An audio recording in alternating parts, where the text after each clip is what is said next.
Marcus, पृथ्वी से अलग एक ऐसी खूबसूरत दुनिया जहां के लोगों के पास जादू तो नहीं, लेकिन उससे भी बढ़कर शक्तियों का खजाना था, जिसके जरिए यहां हर कोई मार्कस पर अपनी हुकूमत चाहता था।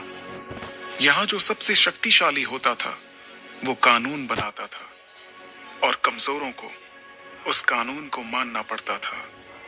मार्कस के सबसे जाने माने साम्राज्यों में से एक था ओहान साम्राज्य, और ओहान साम्राज्य का एक बड़ा खास शहर था मेसोडोरिया शहर। मेसोडोरिया शहर के खुले से मैदान में आज सैकड़ों लोगों की भीड़ जमा थी। ये सभी शक्ति स्तंभ के जरिए अपनी अपनी शक्तियों के सितारों को परखना चाहते थे। इस स्तंभ पर 9 सितारे थे, जिन्हें पाकर ही आप शक्तियों के अगले रैंक पर जा सकते थे। ध्रुव 3 साल पहले शक्ति स्तंभ पर 9वें सितारे को पा चुका था, लेकिन अचानक उसकी शक्तियां तीसरे सितारे पर आकर रुक गईं, और तभी से ध्रुव वापस से 9वें सितारे को पाने के लिए मेहनत कर रहा था।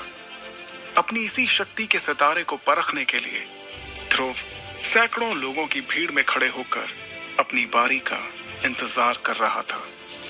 अपने दोनों हाथों की मुट्ठी को बंद कर ध्रुव ने खुद को भरोसा दिलाते हुए कहा, इस साल मैंने जी तोड़ मेहनत की है।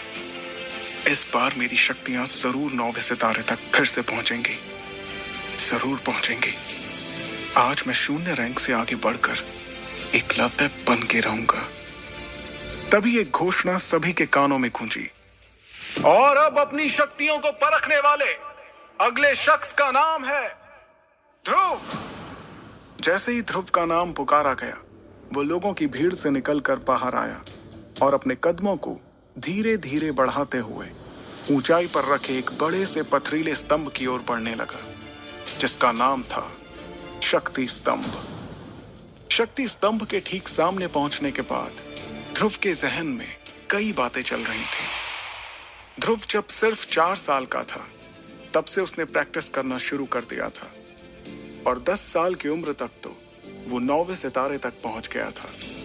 फिर 11 की उम्र में वो शून्य रैंक से एकलव्य रैंक पर आ गया था।